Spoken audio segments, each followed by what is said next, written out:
Well, we got in on Wednesday night, and Thursday morning we went straight into work and had a few visits before we called on the Prime Minister, Benjamin Netanyahu. We met him in his cabinet room in his office, and it was a very fruitful meeting. We spoke a lot about potentials. He asked about the Pacific Forum of Leaders. He said that we had just finished one and we declared the Pacific an ocean of peace. And I mentioned that I'd be looking forward to getting their cooperation and assistance as they have been doing.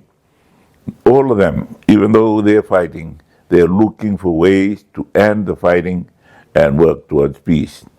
That was very encouraging. We had a siren warning on arrival on Wednesday afternoon, and one more last night. While just before we sat to dinner, the lady conducting the event said there is an alarm coming in, so we had to go to a safe area of the building. Those things highlight the reality of the situation here in Jerusalem and the Middle East and Israel.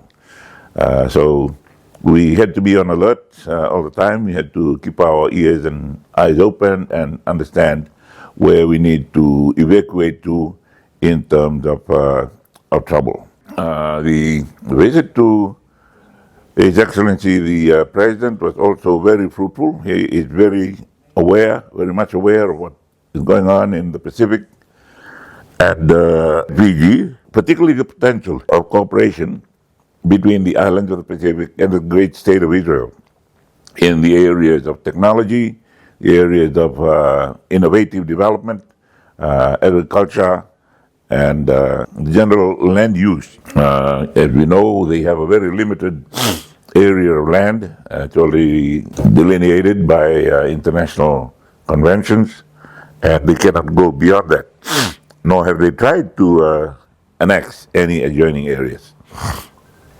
While areas around them or countries around them have been disputing certain territories that they now call their own, there have been no attempt on their part to spread the area. The area of agriculture, where some students from Navuso Agricultural Institute are undergoing training here. They were undergoing training before October 7, 2023, and had to be evacuated or repatriated with the pilgrims that came for the Feast of Tabernacle in that year. They have been redeployed. They have come back. Some had to come out when they finished, but they couldn't come out through Israeli airports and had to be evacuated or repatriated through Cairo in Egypt. That's the reality out here. We had a great time with the Speaker of Knesset and had lunch with him.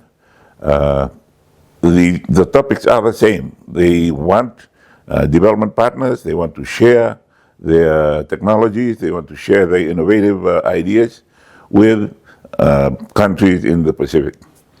There's also word that they might even be looking at opportunities to come and be our partners in the development of the small island developing states of the Pacific.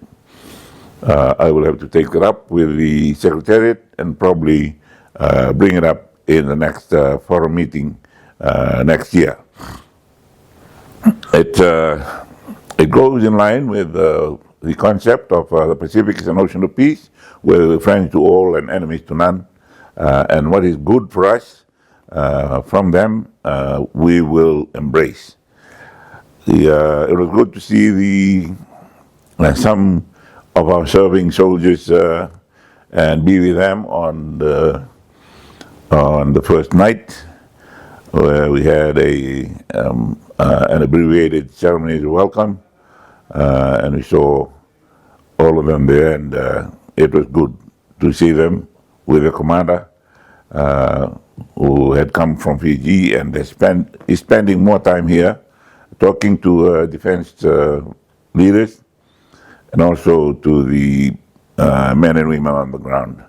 Good to see the women who are deployed with our peacekeeping operations troops, and they are in very good spirit. They even had a string band to accompany us as we drank Yanguana after the ceremonies. It's been a very good visit. I think a lot will come out of it, and we play our part, they will play their part, and as development partners, we are bound to make great grounds and progress in the future. All in all, we walk away with a lot of promise, a lot of hope, and we walk away praying for the peace of Jerusalem and the peace of Israel, the peace of the world.